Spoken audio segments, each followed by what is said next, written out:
told my mom, my grandma, but him and Alala, wacha na huyo. And Alala. And I stood there until she went. But sijui alikuja like she rerouted my grandma back to the sitting room. Ati sasa ameketi hapo amemwongelesha. Sasa na amereduce sauti sana, anaanza kumwambia unajua. And I was like hii sitakaa hapa because sasa hivi now she had toned down. Now she's trying to save herself. Now they're being saved. Now she was trying to save nikasema watu waongee basi bora tu mtoto asianze kuinua sauti. Yeah. So I think from that incident is when my grandma was like, I can't even stay alone inside the house by myself. Yeah. With just the help, because if this is the help, sure. Yeah, kama angempiga mama skume or anything. Anything, yeah. And these things happen. You hear them in stories. The worst thing in life is assuming it can never happen to me. That's what people keep doing, and you don't. Kitu ya kuassume. Mpaka maisha kufanye. So grandma ametaka. No, aliniuliza. Usiende ka. Like she's the one who asked me and told my mom wacha nikae bado nachela. Tukipata mtu mwingine ndio sasa labda anaweza enda. Yeah. She asked me, sasa hao wanakuja like, hapo yeye analisema hataki chela hapa. What is she still doing here? And I'm like, hey. Who be you? Sasa tumefika kwa your inner family circle. Yeah. Na feel Didibu kuuliza maswali.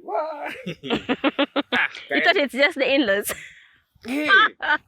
Oh no. Like we could be sitting here talking, kumbe the aunt we're talking about ndio huyo anapanda. Saa ina carry. Ndio. Anyway. Are these women married? Yes. With their lives huko? Yes. Alafu? I don't know. Kwani ulifanyia watu nini? Ndio nakwambia there is something. We'll figure this out one day. Ulifanyia watu nini? We'll figure out what this destiny is. Kwenu ndani. Ndani, yeah. Aya, tuendelee auntie. Mimi sasa nimenyamaza nikaambia but sasa I didn't even acknowledge and no one is telling me anything directly. Watu wanaongea tu hivi huko. No one is coming to me to tell me. There's this name Batani. Just like Batani did alipitisha information. Hata wanapitisha. So they're not even here. No one told anything. No one told me anything directly to your face like wait, what's up? You're not wanted. Yeah. Niko na swali. Do they actually know? Shosha amebaki peke yake and like their new. They would have fixed that, but what they didn't want is me here. They'll be like, we'll get someone to stay with mommy. We will get the problem. Yes, sasa mimi ndo I'm the problem. Aboy did not want you here. What are you still doing here? Leave, enda. This is why I keep saying family does not have to be blood. Because I have cut several members of my family off. Just the same way I cut off my in-laws, the same way I've cut off some of my relatives. Who? The in-laws. That weather and his galaxy. Don't know, don't care. I think they're part of the story. Has it ended? I think it has. I think it did. Don't worry. Out of Miss Mind, I shall be bringing up some links. Of course, encrypted. That's for laughter. Yeah. Sasa. Ngoja kwanza. Yani kwani wewe umefanyia nini watu? I would want to know. You're surprising me. I'd want to know. I'd want to know what this is. You are surprising me because I am so sure I know this aunt you're talking about. Some of them. So I don't know who is who, but really, after all these things you've been through. Like hata ungesema wewe, ungesema nini? Women power.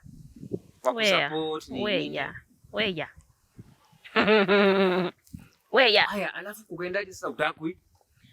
Sasa now, okay, this whole rejection. Now you see how much that rejection thing, it just keeps growing and growing and growing and growing and growing. And it's never going to end. Until I end it. Yeah.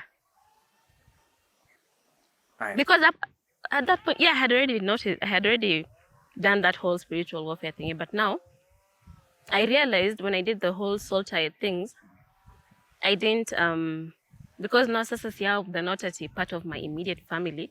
So I hadn't named them when I was doing the whole salt I break things. So that's why they were also getting involved. So I was like, so I need to break whatever it is that I need to hang your photos on my wall. Yo. you knew uchawi sasa. I know. Sasa mimi nikaamua mimi I'll just ignore these people because my grandma was like, kama sijakwambia utoke kwa nyumba yangu, usijali, wacha kusikia maneno ya watu. And I was like, sawa bati. Wacha waongee. Usiku watalala. Na walilala. Akaniambia then Batem was like, kuja baada ya, like I didn't come home after my granddad died. Right, you were here. I was here already. So it's not like that I was being opportunistic nakuja ati because I have had mwenye yako ananitaka. He's passed on. Yeah, he's passed on. Yeah. So she was like, see, alikuwa anajua uko hapa. Hata kama alisema hataki watoto kwa nyumba, hakusema toka kwa nyumba. Hakusema. And I was like, okay. That was a relief. I'm like, okay. Yeah, mimi nilisema as long as Batem hajasema. Yeah, because I'm sure you wacha wenye wako huko waongee. And you know the funny thing is like the main aunt who was saying huyo atoke. Their home, her sister, the children grew up in their home. But now sasa ataki sister wa like, you know, my mom's daughter, I grew up like akae kwao. Yeah, tuko kwao, there was that same situation. That thing and she didn't have a problem with that. But now she has a problem with this other home. And I was like, hey, people are idle. People don't have things to do. Waombe serikali. Waombe serikali kazi. Yeah. And a lot of people chimed in on that. They were like, hey, atoke. Anafanya nini hapa na watoto wake? It's the same thing that I was saying that the Kipsigis community does not welcome women who have walked out of their marriages. Like you're not given a welcoming ceremonial party at kuja nyumbani. No. No one really welcomes you back home. Is there a part of this culture that actually bothers to find out why? Akuna, because no one ever asked me what happened, what exactly happened. No one really asked me why I'm not Nambona sijawahi reconcile with my husband to go back, because that was 2 years later. No one really bothered to ask me or to find out what happened. No one did. Ni bora tu nisikae kwa kina sijui uncle, sijui ya dad, sijui nini, you know. Ati bora tu nisikae hapo, bora nisikae at my mom's place ati inaleta aibu. And I was like, really? Unaleta aibu, unaletea nani aibu? Naletea the whole family aibu. Sasa now when unaletea the whole family aibu, they are concerned. Were they concerned when you are going through hell? No one cared. No, they're caring now about aibu. Yes. Because, you know, most of them are in marriages that are not okay. Na hawa wamevumilia. So mbona wewe usivumilie kwa yako? Wewe ni nani? Mbona unaleta aibu? Unatoka kwako kwa nini? Huyo anako amefurahia. Mbona why are you still here? Go back to your husband's house. Na uendelee kuvumilia like the rest of us. Alafu kikufa. Sitakuja tu tukule mchele na tukuzike. What's there to do? What's there to do? Pake kubika huko na ilikuwa tungi ya maziwa ya Juma ukufe. No, nikishikiwa panga. Panga? Nimeshikiwa panga. Ukufe. Alafu unaanza kusema hata tu kwa tunajua anajago. Kumbe chela akwa vizuri. Yet they knew here I was, a single mom of 2, one child, a special needs child. I do not have like I've not received a stable employment ever since leaving my husband's house. Like they knew I was writing. Yes, that's how I was making money. But I wasn't actually making large amounts of money because again, I was not running on full capacity. Because I was also the nanny. But is your account still active? No. I quit writing. Is the account still active? I don't know. I quit writing. They normally send you emails and reminders and I don't know. I think my Upwork account is still on. I have not checked in a long time.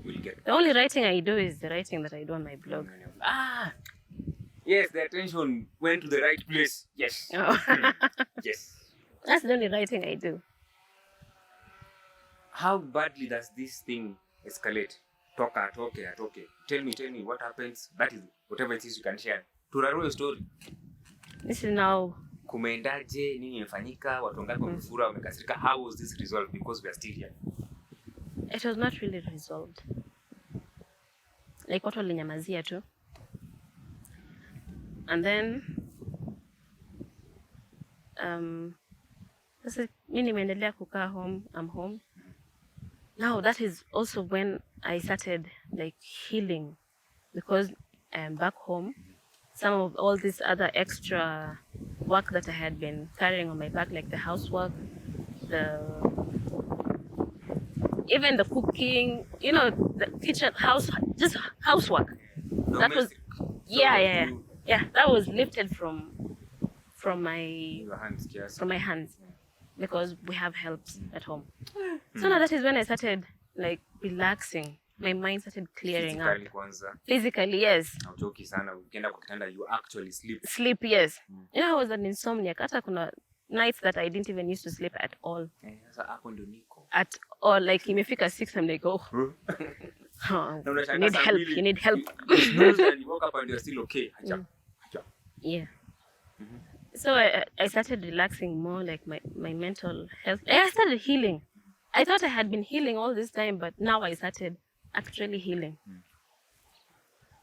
Yani, I needed this too. Like, I needed it. I didn't know I needed it, but now, after now starting to, like the first month, second month, like I started feeling very rejuvenated. I used to have, it's called essential tremors. I could just shake, my whole body shaking. Those mental things. Ikakuja ikaisha. Yeah, I still shake sometimes, but it's not as bad as, like, yeah, I'd pick up a spoon and like chakula inamoka from the spoon because I'm shaking. Stress. Wow, because your brain is leaving your body. Yes. So I started healing. I was getting better. I could even go to town and leave my children home, and I know they're okay. Yes, for the first time in Sudri, nearly how, in almost a year and a half, like that was the first time now I had left my children and just gone for a breather. Nenda nakula kuku peke yangu. Yes, I'd carry home for my children, but that whole thing, I have free time, I have me time. I can do things, I can leave home. Yeah. I needed that. Where? This thing yenye watu wanasema ati you do not need help, you do not need a nanny, ati even if you're a stay-at-home mom, you need help. If you can get as much help as you want. Kama kuna shamba boy, kama kuna nanny, kama kuna cook, get all the help you want. Mimi nilikuwa nasema even if it was possible, I'd get someone to wash me. Because I know how bad it can get when you're doing everything on your own. On your own.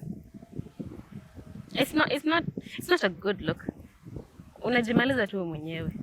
For nothing. So that is when now the proper healing started. My spirituality, it sort of did this. The healing was doing this, and then the spirituality was, because my granddad's death was like, it hit me in the sense that unaenda tu hivyo, you just go, like unaenda, like that's it. Life is that fickle. Like that's it. And as much as I was a Christian at that point, I had been a sing-along before, like for a longer period than I was a Christian. So I was like, am I really ready to give up alcohol? Am I really ready to give up partying? You know, those things.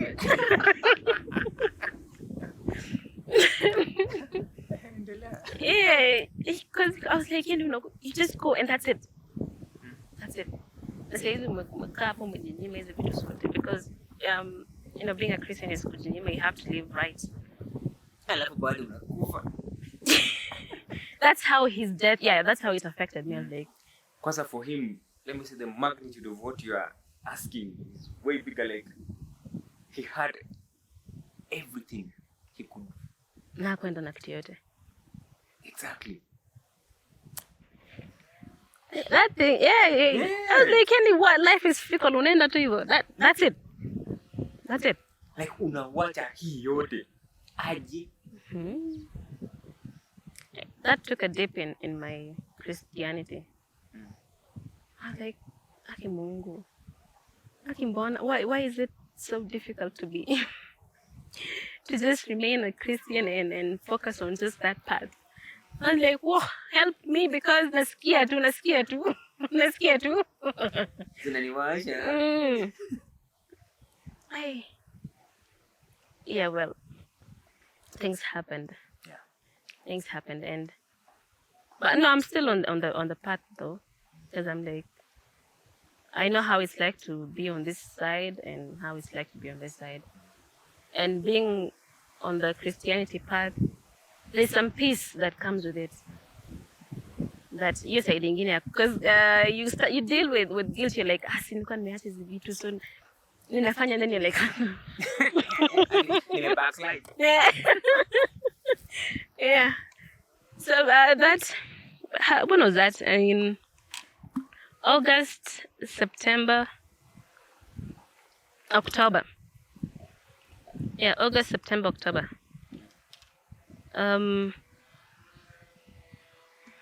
Yeah, well, it went. Now that's where the healing really. Hata nikaacha hata kujali what so and so is saying at the beginning. It stopped bothering me that I am being rejected by my own family. Like, it stopped bothering me. I was like, bora Mungu ananikubali. Nice one. God's got me. He's got me. And that's what matters. And then, now my immediate family members got on that train. Of huyu aende. Huyu atoke anafanya nini hapa? Wivu. Mnasaidia mtoto wake na my Kemi. Mnasaidia mtoto wake with education. Why?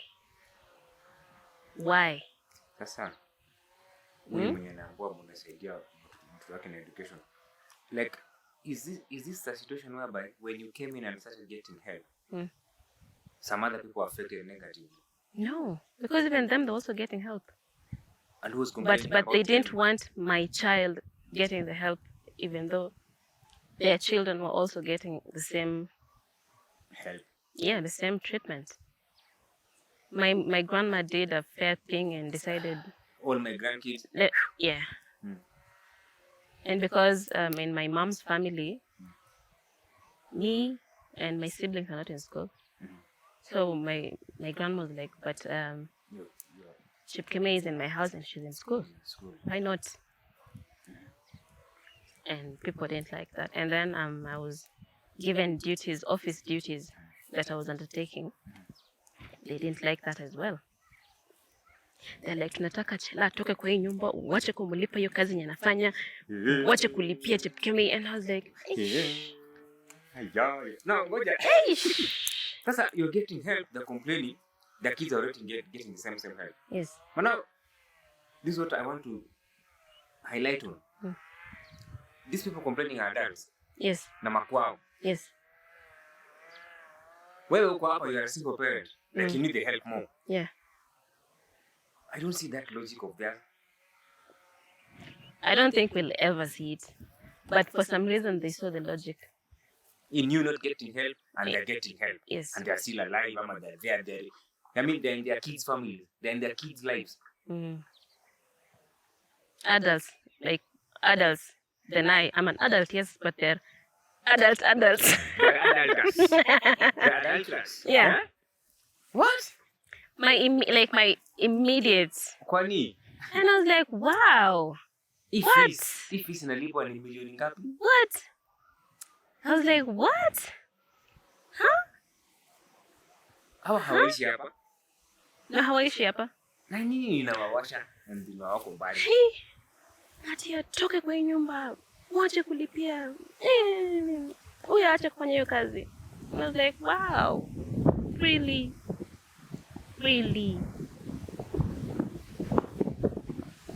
Sasa Kwa sababu ni kama watuoni ni nini mbaya ulifanyia watu. Hata mimi nataka kujua. I actually also want to know what is this? What is this? Mimi ndio make to conclusion ya hao hapa. Normalizia ukali.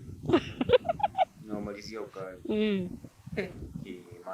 I also want to know what is this what is this about me that ticks people off that they just want to attack me? Because here I get into people's lives. No. Me niko tu. Like I mind my own. I'm raising my children, I'm doing my own things. Sishughuliki na sijui so and so alifanya hivi, and I'm like, sio ni yake. So we're all living this life. Kila mtu anajishia maisha yake. But for some reason, just me, I think me minding my own business is what is bothering people. Because si hata huko pia nikiwa huko, like I wasn't in people's lives. Mimi nilikuwa nashughulikia watoto wangu. Kivyangu. But still people were bothered. Here I'm minding my own business. People are bothered. What wanataka nini? Tajua tu. Haya, sasa back to this part where they say that okay. I want to know how far that thing escalated, because here sasa ni wewe, grandma na tuseme wafanyikazi. Any other interference that could come that close? No. Not really. Okay. Yeah. It made me cut off relative. Yani, even right now, I talk with some come home and I just, unless they say hi to me, and be like, so they're like, hi, I'm like, hi. Mimi ninaenda mashughuli zangu. At some point, one of them nearly got physical with Kemi. And I was like, I told her, Batiam, mtoto wako yote asiniguze na asiguze mtoto wangu. Nitaacha watu wanipige. Nitaacha watu wapige watoto wangu. But it will not end well for them, because sitaacha hivyo. I'll not let that go. Because why would someone hit me or hit my child just because I'm here in my mom's home? Niko na swali. Si ati I'm a stranger. Someone ni adult. Of course. Adult. Piga mtoto. Alimsukuma. What? And then my child fell and I was like, mtoto wangu. My child. Haija. I was like, I told my grandma, Mungu alinipatia mtoto hivi vile ako. Like I didn't ask. Anytime I talk about her, I feel, Nani, we had decided not crying. No crying. And there's nothing wrong with her anyway. I told my grandma, I didn't ask for her to be autistic. I was given this child to be autistic. I did not reject her. Like, I accepted her the way she was, and I have done everything in my power and in my reach to make it better for her. Like, to improve her quality of life. Like all the therapies I had to take her to, all the kind of schools that I had to take her to, because, yeah, you get. And then, everything that I've had to do for her. And at that point, all the extras, yes. I was like, I accepted her and I have done everything in my power to make it work for her. And so right now I'm in a place where I cannot, my finances are not where they should be or where it's supposed to be, because again, I'm not in a good place right now. So I cannot fully pay her school fees. And if you decided you were going to do that for me, them taking it